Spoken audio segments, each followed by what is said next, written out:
more mana.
Arohongui, daughter of the moon, was preparing for a feast to celebrate Tukohama's return from his war on the first ones of the Ezamites. Tafor, son of the forest, asked each of the birds to sacrifice one of their kind for the feast.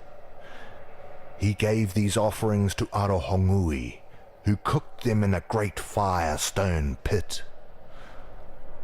Seeing all of those plump birds cooking made Kitava very hungry, and he offered to watch them, to make sure they didn't burn while Arohongui rested during the heat of the day.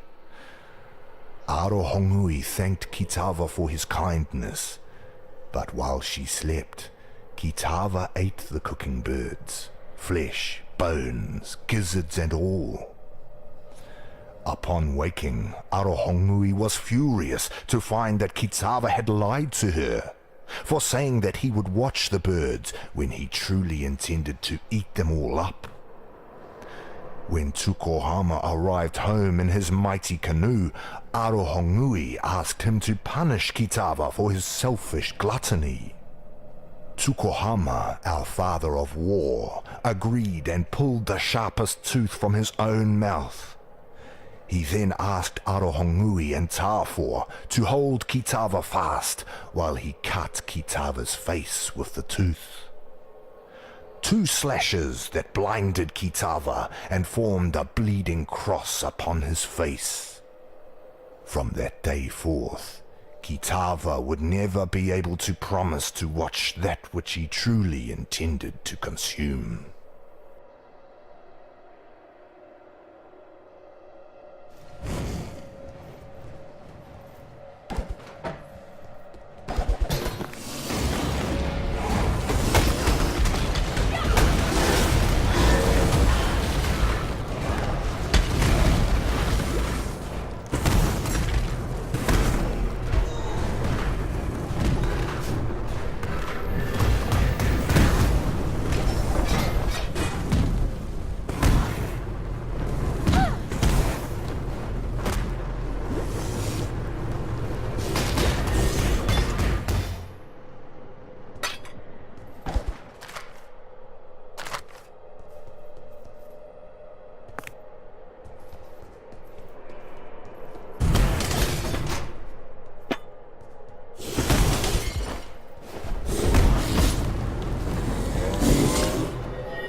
Tukohama, our father of war, and Valakor, father of storm, took Kitava to Hinekora, mother of death. They asked her to kill the greedy Kitava, for surely their tribe would starve if Kitava continued to live among them. But Hinekora refused, for death would not teach Kitava the lesson he needed to learn. Instead, Hinekora beat Kitava with a whip woven of her own hair. To Kitava, each strand was a searing lash, and so he wore thousands and thousands of blistering lashes across his back, as Hinekora drove him relentlessly into the darkest corner of the underworld. There she left him to suffer, without water or food, for the rest of eternity. And there Kitava remained, in the darkness of Hinekora's night-clad island, for time beyond measure.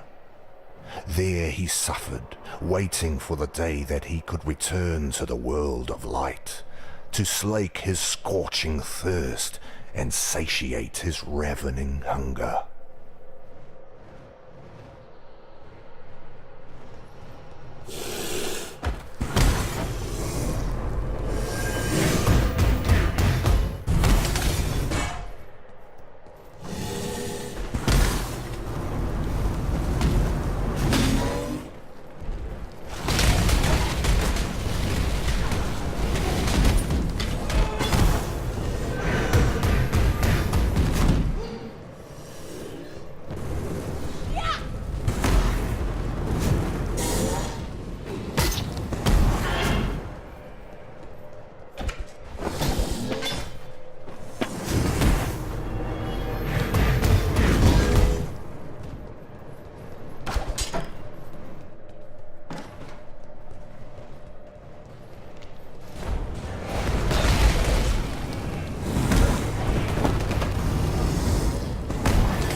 Mana.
Deal with it.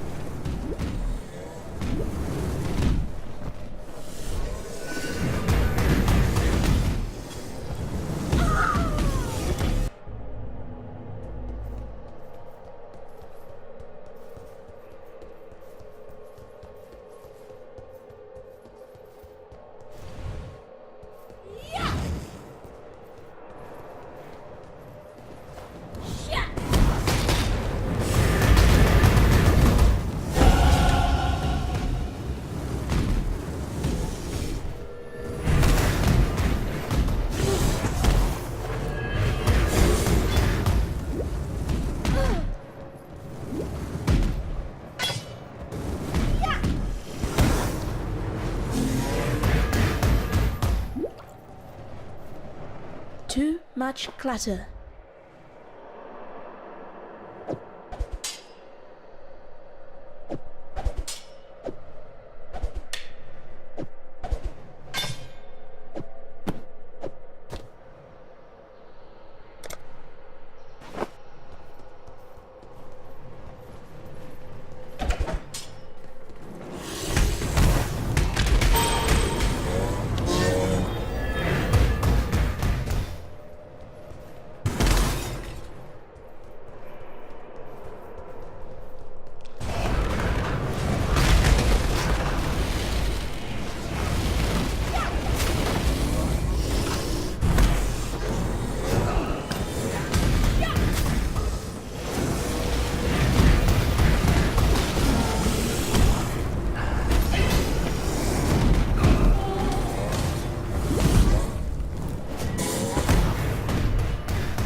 To replace the feast of birds that Kitava had greedily consumed, Tukohama, our father of war, and Valakor, father of storm, went fishing.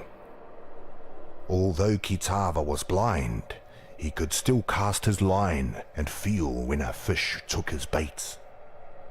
So Tukohama and Valakor took him with them on Tukohama's mighty canoe.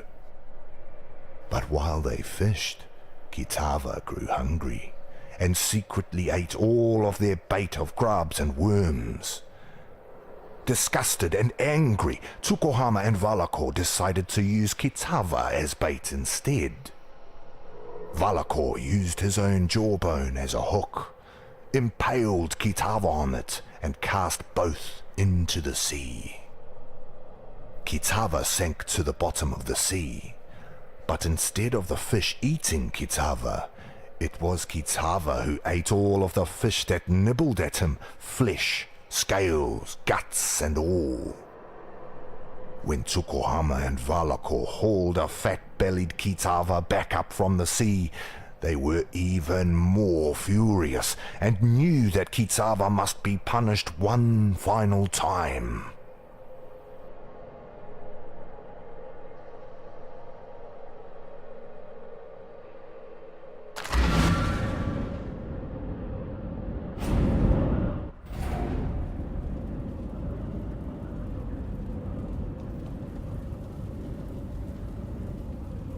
Not all slaves believe Dutula's lies.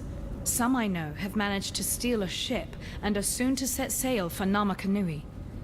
Hopefully, with these treasures on board, Valakor will bless their voyage and breathe deeply into their sails. No, I'm not going with them. I helped bring this curse down upon Oriath, so I'll help save what little there is left to save. Here, take something. In thanks for your part in preserving the Karui Way.